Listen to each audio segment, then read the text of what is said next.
All right, today I think I might talk about doing some shearing using elastic thread. And this is just a sample of a sundress that we've done in the past. This is a Liberty. Usually the thinner or kind of finer fabrics shear better. If it's real heavy, it's probably not going to pull up as much. So the Liberties do great with the shearing because they're so lightweight. So there's an example, and to get started with, we're gonna take our elastic thread, and then this is just, let's see, Gutermann. And so what we're gonna do is take our bobbin and we're just gonna hand wrap it around. And so you really just take it, I'm not really even pulling it real tight, just do it where it sits on the bobbin and try to go kind of evenly all the way around. And okay, so I have the bobbin wrapped. You don't want to go outside of the edges of your bobbin, so that one is pretty full. And I'll just thread or drop in my bobbin like usual.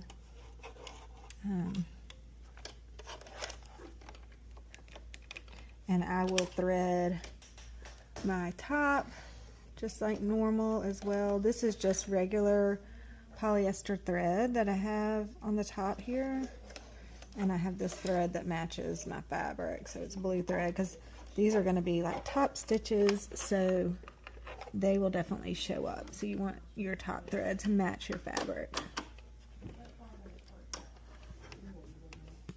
Okay, so I have gone ahead and done a narrow hem at the top of my fabric here because this is just going to be a little sundress like that other one.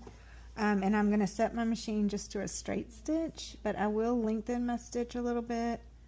I'm going to do it to like a 3 length, and then I'm probably going to start in on my fabric about 5/8. We're going to do 5/8 just so that we have like a little bit ruffle on the top, and then you're just going to sew a straight line.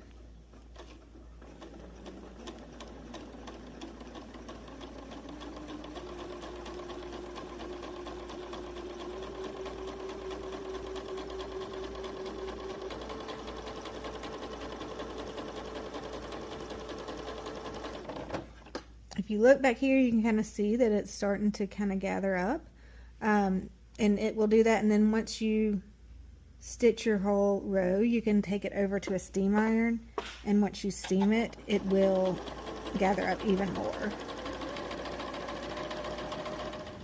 Okay, so I finished my first row. You'll see how it's kind of gathered up, and now I'm going to do a second row, and I'll probably do it, I think, about 1/2 inch away from this. So I will probably use my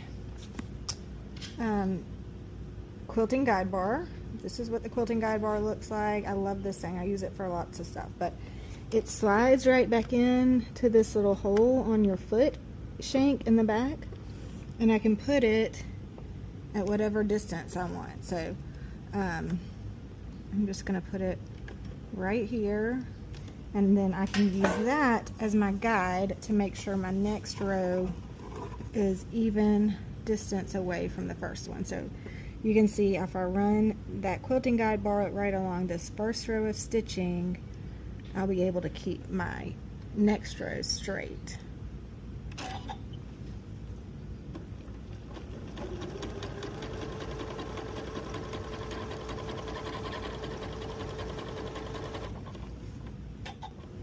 Okay, so I've sewn, let's see, 1, 2, 3, 4, 5, 6, 7 rows. I think that's probably about enough. And then I steamed it to draw it up. So really all you have to do now is sew up the side seam.